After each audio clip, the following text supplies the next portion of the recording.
आइंदा 36 से 72 घंटे अहम हैं। ईरान के साथ मुज़ाकरात का दूसरा दौर जुम्मे को हो सकता है। अमरीकी सदर की न्यूयॉर्क पोस्ट से गुफ्तगू कहा कि ईरान के साथ मुज़ाकरात के दूसरे दौर के लिए अच्छी खबरें हैं।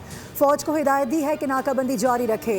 जंगबंदी को उस वक्त तक बढ़ा रहे हैं जब तक ईरान तजावीज़ पेश नहीं कर देता।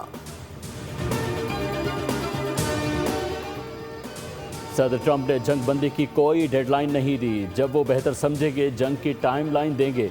अमेरिका मुज़ाकरात के लिए ईरान के जवाब का इंतज़ार कर रहा है। तर्जुमान वाइट हाउस कैरोलिन लेविट की न्यूज़ कॉन्फ्रेंस कहा कि ईरान की बहरी नाकाबंदी जारी है। अमेरिका अपनी शराइत में नरमी नहीं करेगा। खित्ते और दुनिया के मफाद में यही ज़रूरी है। ईरान को चाहिए कि वो अफजूदा यूरेनियम अमेरिका के हवाले कर दे। सदर ट्रंप अपनाए हुर्मुस में नाकाबंदी से मुतमईन हैं। ईरान पर जो माशी लेवरेज मुसल्लत किया गया है उसकी वजह से ईरान मुज़ाकरात की तरफ वापस आ रहा है। वादों की खिलाफ वर्जी, नाकाबंदी और धमकियां हकीकी मुज़ाकरात की राह में बड़ी रुकावट है। ईरानी सदर मसूद पज़ेश्कियान का ट्वीट कहा कि ईरान ने हमेशा मुज़ाकरात और मुआहदे का खैर मकदम किया है, करता रहेगा। दुनिया आपकी मुसलसल मुनाफिकाना बयानबाजियां, दावों और अमल के दरमियान तजाद को देख रही है। स्पीकर ईरानी पार्लियामेंट बाकर कालिबाफ ने कहा है कि जंगबंदी की खुली खिलाफ वर्जी की सूरत में आबनाए हुर्मुज़ दोबारा खोलना नामुमकिन है। मुकम्मल जंगबंदी इसी सूरत काबिल कबूल है जब समंदरी नाकाबंदी ना हो।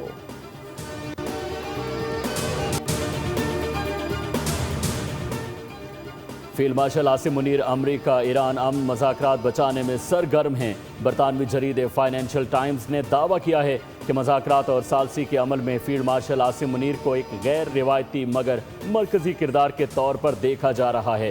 रिपोर्ट के मुताबिक पाकिस्तान ईरान और अमेरिका के दरमियान जारी कशीदगी में सिफारती सालसी की कोशिशों में अहम किरदार अदा कर रहा है। दोनों ममालिक के दरमियान एतमाद में कमी, पाबंदियों और फौजी कशीदगी के बायस अमन मुज़ाकरात मुश्किल सूरत हाल का शिकार हैं। ताहम पाकिस्तान खित्ते में राब्ताकारी और मुज़ाकरात की राह हमवार करने के लिए जतन कर रहा है। वज़ीर आज़म शहबाज शरीफ से ईरान के सफ़ीर रज़ा अमीरी मुकद्दम की मुलाकात। खित्ते में जारी अमन इक़दामात और मौजूदा सूरत हाल पर तबादला ख्याल किया गया। मुलाकात में नायब वज़ीर आज़म इसहाक़ डार और तारिक फ़ातमी भी मौजूद थे। वज़ीर आज़म शहबाज शरीफ ने मुज़ाकरात के दूसरे मरहले में ईरान की शमूलियत पर जोर दिया।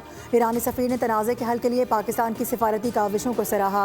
वज़ीर आज़म ने ईरान के supreme leader Ayatollah Mojtaba Ali Khamenei के लिए नेक ख्वाहिशात का इजहार भी किया। ईरान अमरीका मुज़ाकरात के दूसरे दौर की तैयारियों के लिए वज़ीर आज़म शहबाज शरीफ की ज़ेर सदारत आला सतह का इजलास, सीनियर वज़रा और हुक्काम की शिरकत। जंगबंदी में तौसी के बाद की सूरत हाल पर गौर हुआ।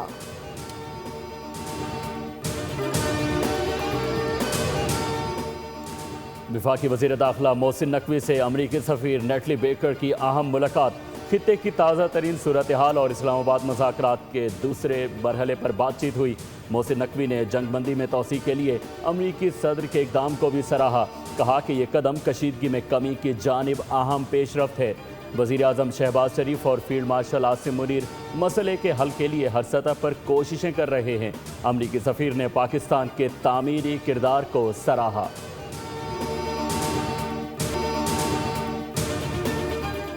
आबनाए हुर्मुज़ की कामयाब नाकाबंदी के अमरीकी दावे के बावजूद भी ईरान के 34 ऑयल टैंकर्स हुर्मुज़ अबूर कर चुके हैं। फाइनेंशियल टाइम्स ने तस्दीक कर दी। लिखा कि 6 बहरी जहाज़ 10.7 मिलियन बैरल ईरानी खाम तेल ले जा रहे थे, जो ईरान के लिए तकरीबन 9 से 10 मिलियन डॉलर आमदन बनती है। दूसरी जानिब अमरीकी सेंट्रल कमांड का कहना है कि नाकाबंदी के बाद से ईरानी बंदरगाहों पर आने और जाने वाले 28 जहाज़ों को वापस भेजा गया है। मशरिक़ी वुस्ता में मजमूई जंगी सूरत हाल के असरात आलमी मंडी पर नुमायां। तेल की कीमत एक बार फिर $100 से तजावुज़ कर गई। बरतानवी खाम तेल 1.73% इजाफे के बाद $103.54 तक पहुँच गया। अमरीकी खाम तेल 1.84% से बढ़कर $94.80 का हो गया। मार्बन क्रूड 6% इजाफे के साथ $103 से ऊपर जा पहुँचा। नेचुरल गैस 2.72 फी MMBTU पर ट्रेड कर रही है। पाकिस्तान स्टॉक मार्केट में मंदी का रुझान। 100 इंडेक्स में 1000 से ज़ायद पॉइंट्स की कमी रिकॉर्ड की गई। इंडेक्स 1,70,000 की सतह पर ट्रेड।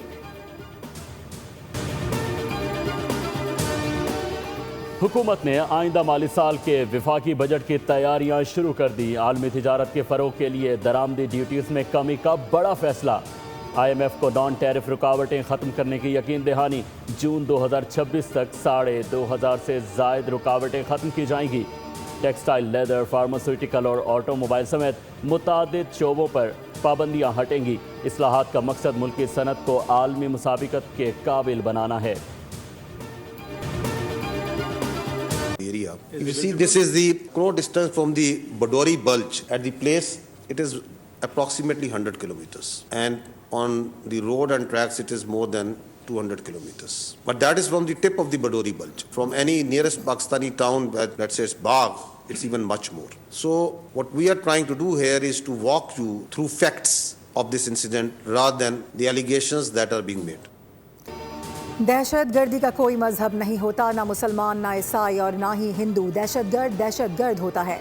पहलगाम फॉल्स फ्लैग पर सिर्फ हम नहीं बल्कि भारत के अंदर से भी आवाज़ें उठ रही हैं। पहलगाम फॉल्स फ्लैग ऑपरेशन पर DG ISPR की ब्रीफिंग। लेफ्टिनेंट जनरल अहमद शरीफ ने वाक़े के हक़ाइक़ सामने रखे। कहा कि हम इल्ज़ामात पर नहीं बल्कि हक़ाइक़ पर जाएंगे। 1 साल गुजरने के बावजूद पहलगाम फॉल्स फ्लैग पर उठाए गए सवालात का जवाब अभी तक नहीं दिया गया। भारतीय दावा है कि हमला पाकिस्तानी सरजमीन से किया गया, जबकि पहलगाम पाकिस्तानी कस्बे से 200 किलोमीटर से ज़्यादा फासले पर है। वाक़े के फ़ौरन बाद भारत के मखसूस सोशल मीडिया हैंडल्स ने खबर ब्रेक करना शुरू कर दी थी। भारतीय एजेंसीज़ ने मुंसलिक हैंडल से महज 5 मिनट में मलबा पाकिस्तान पर डाल दिया था। पहलगाम फॉल्स फ्लैग के बाद बगैर किसी सबूत पाकिस्तान पर प्रॉक्सीज़ के ज़रिए हमले का इल्ज़ाम लगाया गया था।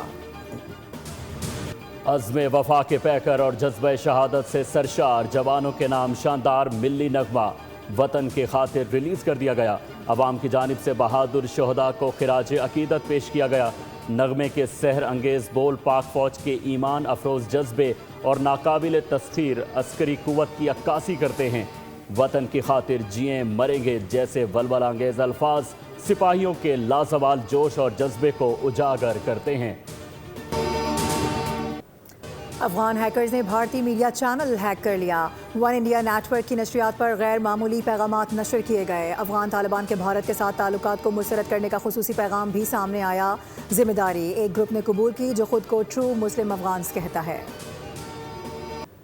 पहलगाम फॉल्स फ्लैग के बाद मुसलमानों के जाली इनकाउंटर्स की शर्मनाक तारीख बेनकाब हो गई। फॉल्स फ्लैग ऑपरेशंस भारत की तारीख का सयाह तरीन बाब है। भारतीय हुकूमत ने अंदरूनी खलफशार और इंतहा पसंदी से तवज्जो हटाने के लिए ड्रामा रचाया। गोदी मीडिया के जरिए मुसलमानों के खिलाफ इश्तियाल अंगेज़ बयानियाँ फैलाया गया। गिरफ्तार अफराद को फरसूदा स्क्रिप्ट के तहत जाली मुकाबलों में हलाक किया गया। दूसरी जानिब भारतीय खुफिया एजेंसी रॉ पाकिस्तान समेत मुख्तलिफ ममालिक में दहशतगर्दी फैलाने में सरगर्म है। अजीत दोवल बारहा बलूचिस्तान तोड़ने की धमकी दे चुका है। जंगबंदी के बावजूद इसराइली हमले जारी। लेबनान में 4 शहरी शहीद हो गए। फ़िज़ाई हमलों में सहाफ़ी भी निशाना बने। खातून सहाफ़ी शहीद और फ़ोटो जर्नलिस्ट समेत मुतादिद शदीद ज़ख्मी हुए। अल जज़ीरा TV के मुताबिक इसराइली जारहत से मीडिया नुमाइंदे भी मुतासिर हुए हैं।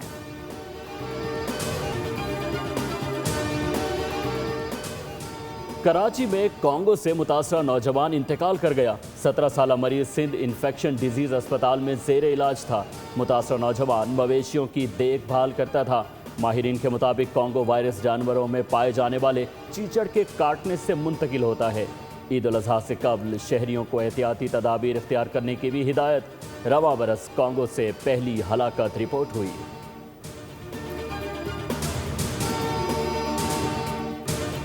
आज पाकिस्तान समेत दुनिया भर में किताब का दिन मनाया जा रहा है। आलमी यौम किताब मनाने का मकसद किताब बीनी के शौक़ को फ़रोग देना और अच्छी किताबें तहरीर करने वाले मुसन्निफ़ीन की हौसला अफजाई करना है। पाकिस्तान में कुतुब बीनी के फ़रोग ना पाने की वजूहात में कम शरख़वानदगी, सारिफीन की कम क़ुव्वत ख़रीद, हुसूल मालूमात के लिए मोबाइल, इंटरनेट और इलेक्ट्रॉनिक मीडिया का बढ़ता हुआ इस्तेमाल है।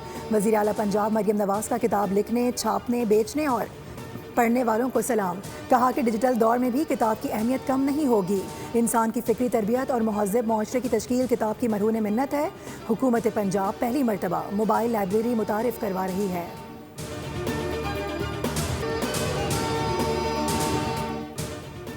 पाकिस्तान सुपर लीग में आज भी डबल हेडर होगा। इस्लामाबाद यूनाइटेड इवेंट में दूसरी बार रावलपिंडी के खिलाफ मैदान में उतरेगी। मैच का आगाज दोपहर 2:30 बजे कराची में होगा। यूनाइटेड 9 पॉइंट्स के साथ तीसरे नंबर पर है।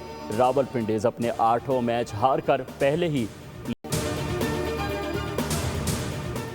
PSL 11 में हैदराबाद किंग्समैन की मुसलसल चौथी कामयाबी। मुल्तान सुल्तान्स को सनसनीखेज मुकाबले के बाद 4 विकेटों से शिकस्त देकर पॉइंट्स टेबल पर चौथी पोजीशन हासिल कर ली।